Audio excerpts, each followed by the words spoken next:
11 tips for sharing URLs in your podcast.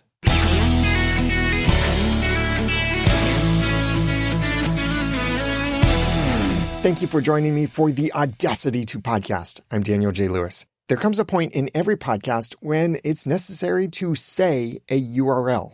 If for nothing else, at least your podcast's own home on the internet, and you should have a domain for your podcast.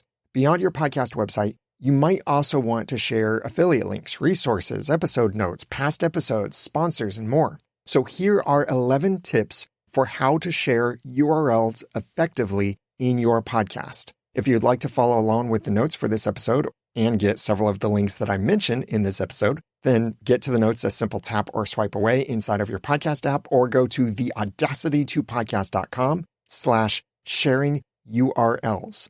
Please note that I do mention several products in this episode and in the notes, and I link to them, and several of them I have affiliate relationships with, and so those are affiliate links. I earn something if you purchase through those links, and only if you purchase through my links. But nonetheless, I recommend things I truly believe in, regardless of earnings. That disclosure out of the way, let's jump into this. Number 1, speak as few URLs as possible per episode. Every URL is essentially a call to action.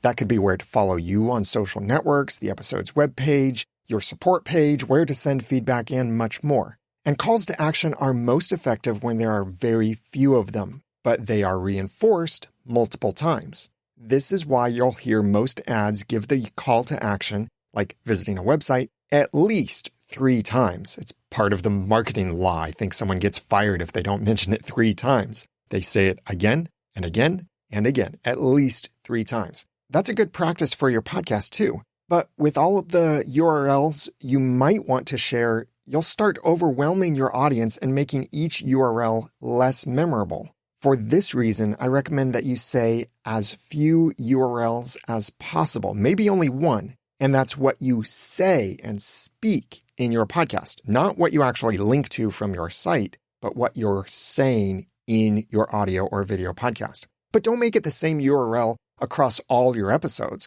For example, if I kept telling you to get the links for this episode at theaudacity2podcast.com, that works best only when this is my latest episode. But the more episodes I publish, the more episodes get shifted down my website's front page and eventually get pushed off that front page. So if you're looking for the notes for this episode and all I've done is told you, get the notes at theaudacity2podcast.com, and it's years later, you have no idea where to get the notes, except somewhere on theaudacity2podcast.com. That doesn't work. Thus, I recommend having a unique URL for each episode that will always take your audience to the correct information, whether they listen immediately or 5 years later. This is easy to do on WordPress with my favorite plugin, Pretty Links Pro, or you might have something else that allows you to create a friendly, speakable URL, a single URL for that episode, and then that episode's webpage can point to everything else that you need to link to. That's number 1. Tip number 2, defer to your chapters or episode notes. If you follow tip number 1, then your single URL should be your episode webpage, as I started to touch on. There, on that webpage, you can include all the things you want your audience to get or see. That could be images, videos, links, buttons, and more. Make sure this stuff, at least the links, appear in your episode notes within the podcast apps too. Because many publishing tools and podcast apps follow different standards, there's no one right way to do this. Well, there is actually, but not all the podcasts support that one right way. So the best thing to do would be to ask the maker of your publishing tool, whether that's your website publishing system, your podcast hosting provider, whatever is making your RSS feed. Ask the people who make that how to ensure your links in your episode notes show in your top podcast apps. So if Spotify and Apple are top in your downloads, then you want to make sure that those links appear in those apps. And then those people can give you the right guidance for your situation on their publishing tool. But the most universal case is, unfortunately, that a full, ugly URL will work more often than an HTML hyperlink. The full, ugly URL would be https://theaudacity2podcast.com instead of the hyperlink, which you probably won't type this code into your notes, but whatever kind of system you're using, if it lets you bold text and make bullet points and hyperlinks, it will put this HTML code in there that is HTML stuff. It's an A tag, an href equals quotation mark, the URL, the quotation mark, some text that's being hyperlinked, and it's HTML code. If you really want to see what I'm talking about, you can look at the notes for this episode at the audacity2podcast.com/sharing URLs, or get to that a tap or swipe away inside of your app. Check out how Knickknack News does this for a great example of actionable episode notes. It's also, by the way, a really fun podcast I highly recommend. I've got the link to them in the notes for this episode. Their notes are actually not effective for SEO on their website or in the podcast apps, but podcast apps don't really search descriptions anyway. But their episode notes are excellent for engagement inside the podcast apps. Not so much on the website, but in the podcast apps.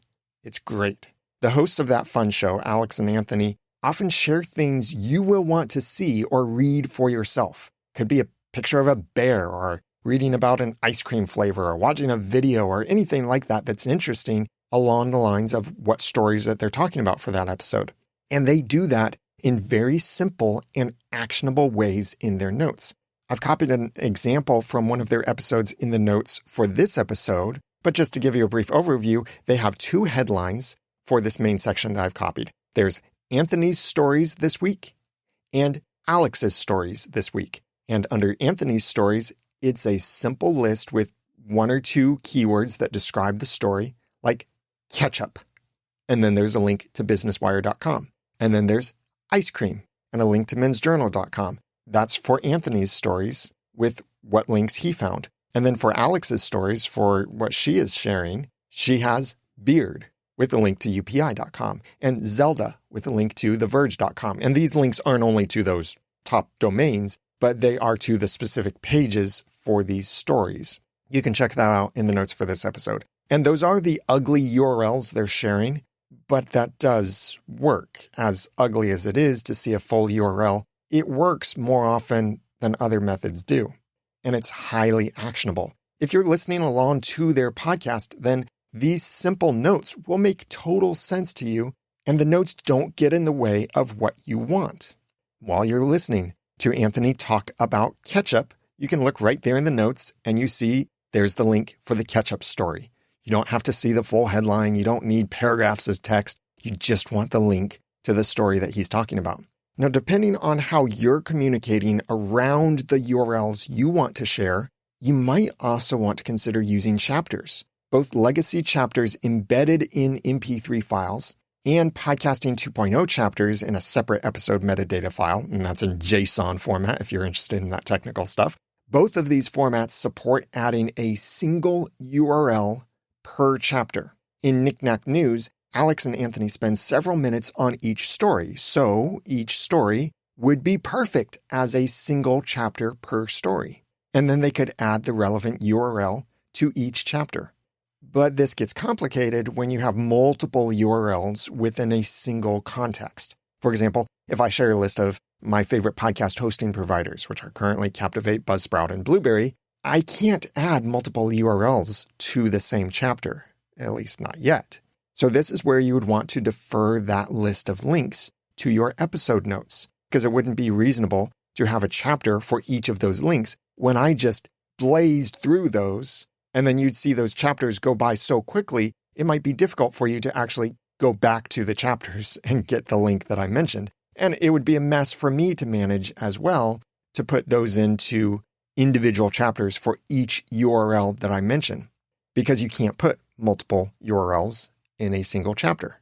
However, I'm pushing hard for Podcasting 2.0 to turn our current podcast chapters into super chapters. That's a term coined by Dovidas from rssblue.com. Super chapters would allow you to use a single chapter to display rich content, including but not limited to things like a gallery of images, a block of text, a numbered or unnumbered list, videos, or even multiple links for a single chapter. Essentially, you could put whatever you normally put in your episode notes also in your chapters, but then your audience is getting that only one chapter at a time. or they're seeing something that's far more actionable. So instead of paragraphs of text around a single link, they see only that single link with maybe a brief headline, an explanation, or something like that. Then I could make a single chapter for my favorite podcast hosting providers, and that one chapter can link to the multiple options, and there would be the 3 different links for those 3 different hosting providers. However, even if this is adopted within the Podcasting 2.0 standard, I urge you to maintain backwards compatibility. That's where your episode webpage comes in. If you're worried about your audience getting lost in a long episode webpage, there's a cool thing you can do. You could actually link your chapters to specific sections of your page by adding an anchor or ID to each heading in your notes, and then link each chapter to that anchor in the URL. And that would simply be with a hash or a pound sign at the very end of the URL, and then whenever that anchor is. So for example, for this episode, it's https://theaudacity2podcast.com/sharing URLs #2.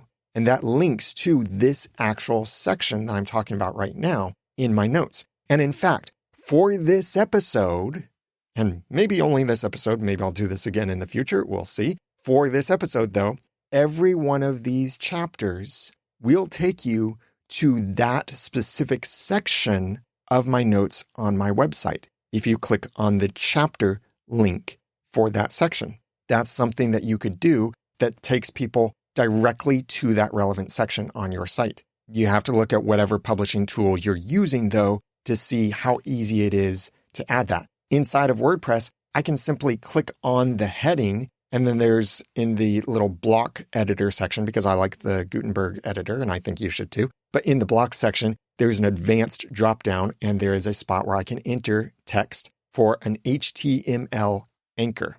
And it says enter a word or two without spaces to make a unique web address just for this block. I can do that with headings or images or paragraphs or lists or anything like that. I'm doing it with just my headings. Check it out inside of your app and see what you think about it, and see if it actually works inside of your app. I think it will. So try it. You could do that kind of thing then. So each chapter is linking to a section in your notes where then that section has your multiple URLs that you've mentioned. So that's number 2, really long one. I promise they're not all this long. And that's defer to your chapters or episode notes. Number 3, never say https:// or www. It's not the 90s anymore. It's been literally decades since anyone needed to type http:// or https:// in their browser. Also, most websites don't actually use www.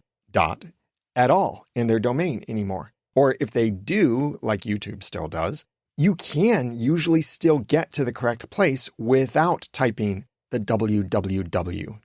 Which, by the way, has to be the worst abbreviation ever, because saying www is actually more syllables than what it's an abbreviation for. World Wide Web. Might as well just say World Wide Web dot whatever the domain is, .com, anything like that. You don't have to do that most of the time, but you must test this first. I have run into a couple of badly configured sites that needed the www. Because they weren't even forwarding their domain without the www. So if you typed the domain without it, their website wouldn't work. But that's a very, very rare case. And I haven't used www for any of my domains in many, many years, decades. And if I hear you say www.theaudacity2podcast.com, well, I won't come after you, but don't be surprised if poetic justice comes after you by making your neighbor mow his yard right when you want to record your podcast. Just don't say www. And please, definitely don't say https:// unless you have to be explicitly clear because you talk code in your podcast. Like when I've mentioned it in here, it's because I am being clear of this is what the code says. But if you're telling people to visit a website, you don't have to say https://www. And that will save you so much more time. Number 4, simplify your URLs. If you do speak a URL in your podcast, make it as simple as possible. I remember a commercial many years ago, I think maybe from the late 90s or early 2000s, from Epson, one of the biggest printer manufacturers who should know better than this. The only thing I remember about their commercial was because I, as a teenager, recognized how bad their call to action was. I think the URL they spoke was www.epson.com, or maybe it was like epson-us.com, /what-if-you-could. And yes, they actually spoke it that way, saying dash for every dash. What-if-you-could. I just want to turn it into something that I just keep adding to that. What-if-you-could make -a-better-u-r-l-. Just start inserting dashes all over the place. Don't do that, please. Even if you have to combine multiple words in order to speak something in your podcast, try to avoid having to say dashes. Just don't make it so complicated. Simplify it. I highly recommend that any URL you speak should reinforce your brand. So make it a /keyword URL on your own domain. Consider the speakable URL for this very episode, the audacity2podcast.com/sharing URLs. It's not sharing -URLs, it's just sharing URLs. Now, when you visit that, that's simply a redirect that takes you to a full URL that does have all of those dashes and a lot more words in the URL. That's fine. That's for SEO, and that's the way that my publishing system makes those URLs. But I've made a shortened URL that's friendly, it's speakable, it's more memorable. This also goes for external resources too. Instead of sending people to something like patreon.com/whatever your slug is for your podcast, send them to a /Patreon 307 or 302 temporary redirect on your own domain. Or even better, remove that third-party brand name completely. I've done an episode about not saying brand names in your podcast, and make it a generic URL like /support or something meaningful to your audience like /hero, whatever it is that's special to your audience. This not only reinforces your brand, but it also makes your calls to action future-proof because you can redirect the URL whenever you want, especially if it's a temporary redirect, and to wherever you want, even to a completely different brand. Like, what if you wanted to stop using Patreon and switch to a membership on your own website? Then your audience doesn't need the brand Patreon and it's not accurate anymore. So if you kept sending them to patreon.com/something or other, then that's going to be a broken link. Or if you send them to your own website /Patreon, well, you're not using Patreon anymore. Send them to something that's more generic and that reinforces your brand. To listen to that previous episode I did about not using brand names in your podcast, get the link in the episode notes at theaudacitypodcast.com/sharing URLs. Number 5, make friendly URLs that make sense. Whether you're sending your audience to your own episode webpage, an affiliate product, or somewhere else, ensure the URL makes sense for that thing, avoiding brand names if possible, or wherever practical. And this is part of why I stopped using episode number URLs for my own podcast a long time ago. Firstly, I realized that my episode numbers didn't actually matter when I was doing an episode about whether episode numbers matter. Listen to that episode. The link is in the notes for this episode. And secondly, even I, the creator of my own podcast, was having a hard time remembering which numbers went with which episodes. So it was safer to assume that you and the rest of my audience would have an even harder time remembering what number went with what episode. Now, I create a redirecting short URL for each episode to match the content of that episode by making those URLs keyword focused. Like how this episode's URL is theaudacitypodcast.com/sharing URLs. And if you look at the image that goes along with this episode, you'll see that sharing URLs is part of the big text on that image too. That's the other thing I do is I try to make those URLs match or be similar to that big text. So it's all reinforcing the same text instead of /391, which is the pointless number of this episode, by the way. This is easy to do, again, with Pretty Links Pro. a plugin that I love for WordPress. You can make as many temporary and permanent redirects as you want, and all using your own WordPress-powered website. Even many third-party website providers that work with podcasting, like Podpage, or some of the websites you get through podcast hosting providers like Captivate, will let you create your own redirects in their system. But what I really like about Pretty Links Pro, and specifically the paid version, the Pro version, is that I can create the Pretty Link right in my post editor or page editor. So that link goes live when I publish, reducing how many things I need to do away from the post or page editor. That's number 5. Number 6, say slash, not forward slash or backslash. And you can call this a pet peeve if you want, but it's simply slash, not forward slash. Forward slash is actually redundant, like PIN number, ATM machine, and please RSVP. And it's definitely not a backslash. That's completely wrong. Just saying forward slash is redundant, backslash is incorrect. Just say slash. People are familiar enough with what a slash is. It's been around for a long time. Number 7, slow down and speak clearly. Even though URLs don't have spaces, that doesn't mean you should speak like they don't have spaces. It can be okay for you to say your own URL a little bit faster, not intentionally faster, but just at a natural pace when it exactly matches your brand that you've already said several times. And here's the key, within the context of your podcast. For example, the website for the Audacity to Podcast is, theaudacity2podcast.com. Brilliant, right? And I'm saying that in my own podcast, where you've already heard me say that domain several times, and you've heard me say the Audacity to Podcast several times. You can look at your podcast app right now, and probably somewhere on the screen, it says the Audacity to Podcast. So my branding is really strong there. The branding is strong with this one. So I don't have to worry so much about saying that URL slowly. But what comes after the slash, that's where I might need to be more intentional in this context. So it's theaudacitytopodcast.com/sharing URLs. So see there, I slowed down when I said sharing URLs. But when speaking any different URL, and especially if you're in a different context, speaking your own URL in front of a new audience or in a different context, make sure you say it slowly and clearly enough so they can know what you said. In other places, I don't say theaudacitytopodcast.com. I say theaudacitytopodcast.com. A little bit slower, emphasizing the branding a little bit more. Also, that context helps them know what word I mean when I say to. A little more on that in just a moment. Check your podcast transcripts too. They can be a good indicator of whether you're clearly speaking the URL and saying it slowly enough.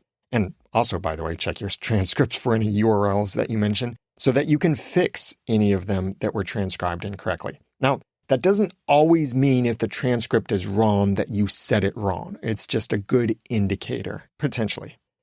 Number 8, clarify or avoid ambiguity.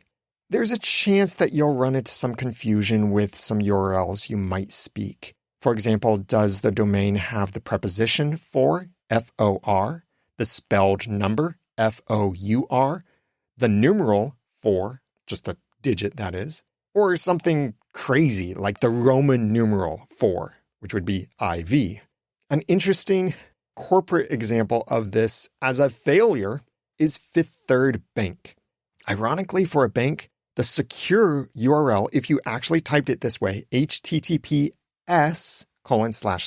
which many browsers now just assume it's HTTPS, and then type the words fifththirdbank.com, that doesn't actually work, at least at the time of this recording. But if you typed in http:// without the S, so the non-secure version, /fifththird, that's spelled out, .com, and if you type in https://www.fifththird, spelled out words there, .com, those do work. However, the actual website and the redirection destination for those URLs that actually do work is https://www.53.com. Okay, yeah, I know it's actually fifththird.com, but you look at it and it's 53. We all know it's 53. What's the website for the Fifth Third Bank? It's 53.com. But I hope no one types the ordinal versions of the numbers like 5th3rd.com, because that's a completely different website. And right there on the front page, it says online since 2000. I kind of wonder, how long has Fifth Third Bank been online? But I digress. There are 3 different ways, I think, that you could avoid sending people to the wrong URL. First, consider clarifying any ambiguity, such as by spelling it when the context doesn't make it obvious. For example, I hear Clinton say this all the time in his podcast, comedyforecast.com. That's the number 4. Sometimes the context makes it obvious, though, which way you mean. But like in the case of Comedy Forecast, is that the number 4? Is that F-O-R? Is that F-O-U-R? Or is it maybe F-O-R-E, like forecast, a weather forecast? It's comedy, the number 4, cast.com. That's the number 4. Maybe he has the trademark on that by now. You could also create fallbacks to handle other versions. Like, yes, I have the Audacity number 2 podcast.com.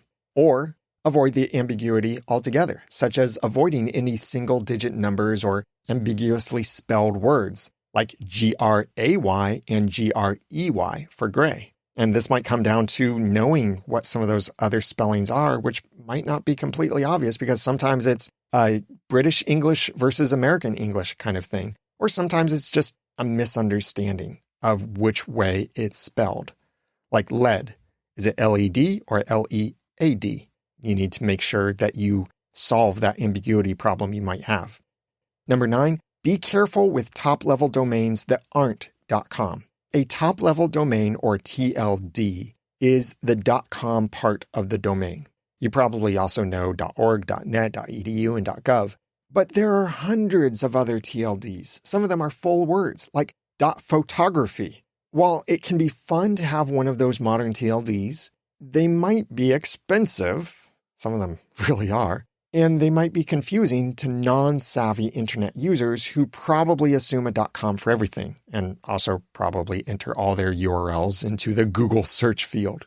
Consider your audience in that case. Is your audience tech savvy? Then it's probably okay to have a really cool top-level domain like .show or .whatever. Consider the podcast That Story Show, for example. They have both thatstoryshow.com, which they've used for many years, and more recently, thatstory.show.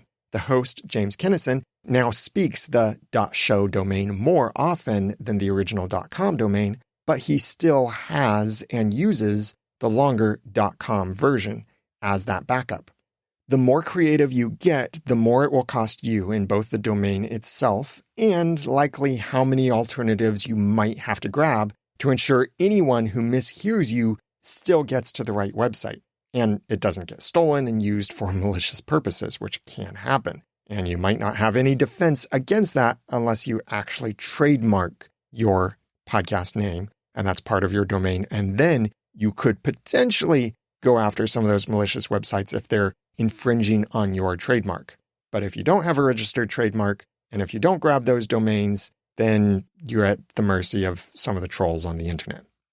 Number 10, beware case sensitivity. Case sensitivity is still weird on the internet. It really depends on the server configuration running the website. A little flashback here. When I started my first website, I think around the year 2000, maybe even 1999, can't remember exactly. Actually, I think even before then, because I remember having my first webpage was Angel Fire GeoCities or something like that. But when I started my first official website, I specifically wanted a Windows server instead of a Linux server because I didn't want to mess with capitalization issues that I knew that Linux servers could have. Oh, my youthful mind, and completely oblivious to how some stuff works and should work. Domains and subdomains are case insensitive. So you can capitalize the Audacity to podcast.com however you want, and it's still handled the same way. You can even all caps it. You can all caps the .com part. Anything like that. It's all handled the same way.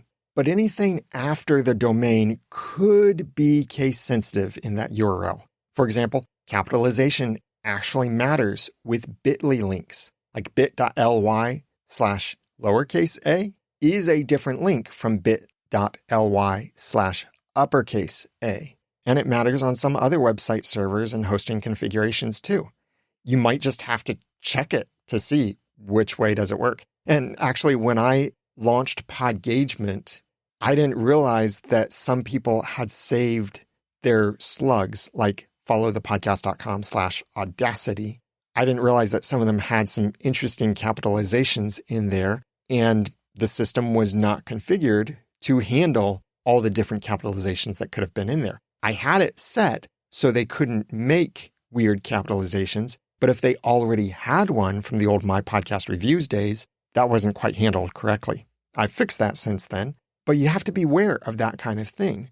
Just assume anything that comes after the domain is case sensitive. It might not be, but assume it is. So test whatever you do, test it. And if it is case sensitive, then please don't tell your audience that. Don't tell them specifically to capitalize the URL. Just send them to a URL that's not case sensitive, because you don't want to have to get into those specific instructions like that. Keep it simple. And then number 11, always test your URLs before you share them. Make sure it actually works, and it works in the way that your audience will hear it and that they will type it in. Type it with the www and without it. Make sure your redirects are functioning. And if your friendly URLs aren't activated until you publish your episode, like all of my own /keyword format URLs work from Pretty Links Pro for my podcast episodes, make sure to test that link after you publish your episodes. I don't know if it's a particular aspect of my publishing workflow or what, but sometimes an episode of the Audacity podcast goes out and that /keyword URL does not work initially. So I have to go in after the episode automatically publishes at its particular time, and I go in and quickly make that link work. I don't quite know what it is that causes that, whether it's a workflow thing, or maybe I forgot to type something in, or maybe it's something else related to maybe a plugin conflict. I don't completely know, and it happens rarely enough that I don't really diagnose to fix the problem completely. I just test every time. And you should test every time too. Whatever URL, especially URLs that you speak in your podcast, make sure that they work. And the more important they are, the more you want to periodically go back and check to make sure that they still work. So in review, go to the audacity2podcast.com/sharing URLs to get all the links that I mentioned, plenty of links, and the notes for this episode, and see some of the examples. And these 11 tips that I've shared are: number 1, speak as few URLs as possible per episode. Number 2, defer to your chapters or episode notes. Number 3, never say https:// or www. Number 4, simplify your URLs. Number 5, make friendly URLs that make sense. Number 6, say / not / or \. Number 7, slow down and speak clearly. Number 8, clarify or avoid ambiguity. Number 9, be careful with top-level domains that aren't .com. Number 10, beware case sensitivity. And number 11, always test your URLs before you share them. If you've appreciated this episode, this has helped you, or you think it might help someone else, I would love it if you would share this episode out with someone else. Go to the audacity2podcast.com/sharing URLs to share this episode out, or maybe it's a simple tap inside of your app. Quick visit to the community corner. Thanks for the 5-star review on the episode that I did previously, 11 warnings about using AI in content creation. That 5-star review is from Rich Bennett using Good Pods. And he said, thanks for another informative episode, Daniel. Well, thank you for that kind review, Rich. Check out the notes, by the way. And I've got an image in there of the review. It's a really neat image. That is not something that I manually took a screenshot of anything and copied and pasted that. That's an image that I downloaded straight from my own app, podgagement.com, where now you can make images of your individual ratings and reviews, well, the non-anonymous ratings and reviews. You can make those easily with Podgagement. You can also make other cool images to embed on your website that show off your social proof, much more. It's the image maker tool that's brand new inside of Podgagement. I love it. I'm really excited about what that opens up for the future. You can check out an example of that in the notes for this episode and try it yourself over at podgagement.com.